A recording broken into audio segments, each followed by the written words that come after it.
Right gamers, welcome back to the channel. I've been playing some Ember Knights and I want to show you some bosses. So we've entered the boss room, he's spiraling in and he's the Plague Bringer. Now this is just a sub boss on the first level, so it's sort of like a halfway point. And they mix it up, so every time, well not every time, but I get to this boss, sometimes he's poison based, sometimes electricity based, sometimes he's fire based. So it's got, you know, although he looks the same, he's a different colour and stuff, but and you know his moves are fairly similar. It does mix it up and it's really cool. But yeah, it's a top-down action roguelite and it's just so awesome, and I've been playing it for ages now, since I downloaded it yesterday. Just completely in love with this. It is 4-player co-op online and couch co-op, so we're definitely going to be getting some couch co-op action going on. Me and my wife, we've got some invites to send out. So look forward to that, because I definitely think 4-player will mix this up massively, whether it makes it more difficult or if it's going to be the same difficulty but just with 4 of you. Hopefully it mix it up. Maybe there'll be like 2 bosses, stuff like that. That would be pretty awesome, but we'll see how that goes. Anyway, we're going to kick this guy's ass, just barely.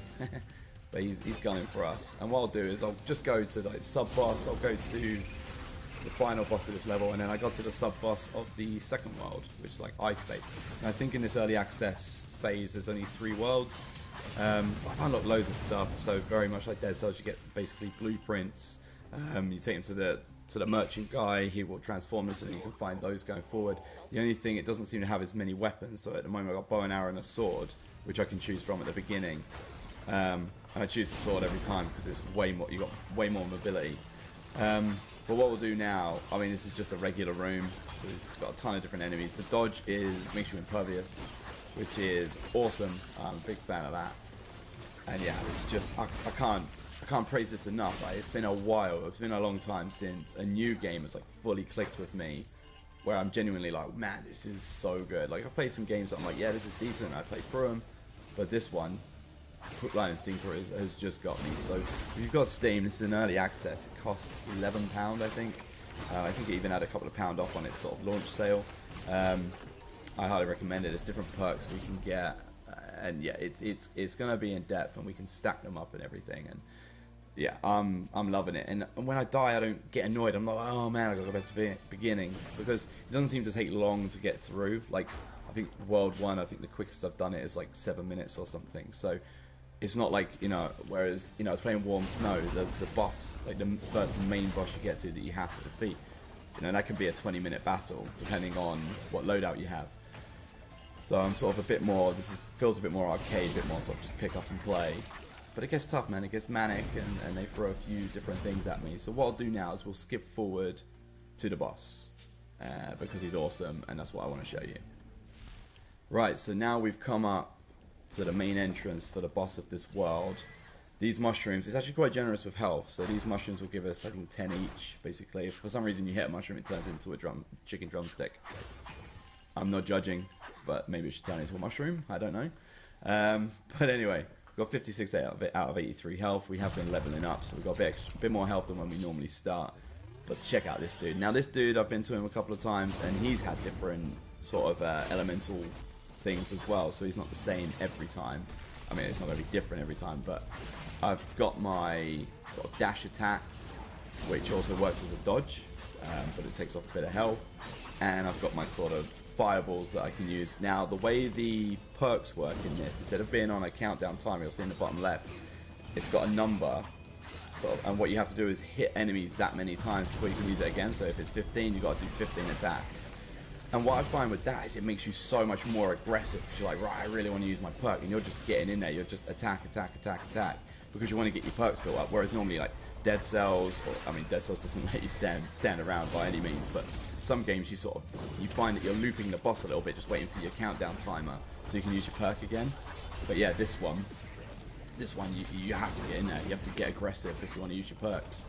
There is a bow and arrow, like I said, that you can start with, but you can't run while shooting, and whereas the sword, I find I'm really got much more mobility. But obviously the bow and arrow, you can stand back, and it's got range, and it's maybe a bit more powerful. I don't know. I haven't done a full playthrough with that yet. I just gave it a little test out, but we're sticking with a sword. But yeah, the pixel art is stunning, and I can't wait to have this 4-player running, or even 3-player, because The characters all look the same, but they have different neon glowing heads, and that's very Dead Cells as well, because obviously the guy from Dead Cells has like a fiery head.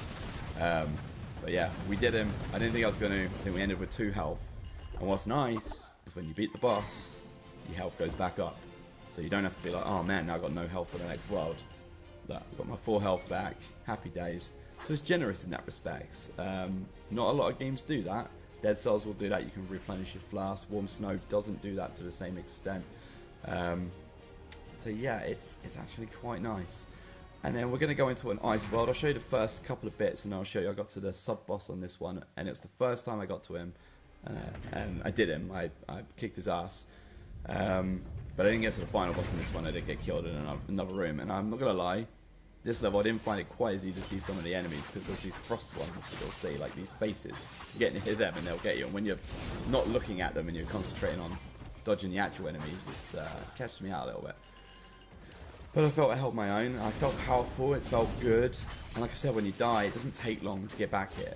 You know, like 8 minutes for the first world on a slow run, I think, was for me. So, you know, it's not too bad. But yeah, like you activate them. It's awesome though. So what we'll do again, we'll skip it forward to the sub-boss, and I'll show you that dude with his little ice shield. But yeah, and you need to pick this game up. And if you want anyone out there on Steam wants to play online, just type in the comments. We'll get an online session going. Because yeah, I'm sure that'll be absolutely fantastic. So let's skip forward. Right, healing up, ready to go into, here we are. He is coming out the ground. Mini boss, Royal Phalanx. We'll say Royal Phalanx. But yeah, going first time, I was pretty happy with myself. The tells on the attacks are very well telegraphed. Like you can see him coming. So if you get here, it's sort of like, well, I mean, the first time I didn't know his moves, so you know, but still, I knew where he was going to land. I knew where his attacks were going. But these little blue dudes were a little hard to see. But yeah, he was fairly obvious to see where and what he was doing. Get a little chicken drumstick that probably came out of a blimmin', I don't know, Pikachu or something. But yeah, has he got a butt crack? I'm not sure. He's ripped though, isn't he? He's proper ripped. No, he's not. It's his back. It's his back. But yeah, I can't praise this game enough. Like, I genuinely just want to keep playing it.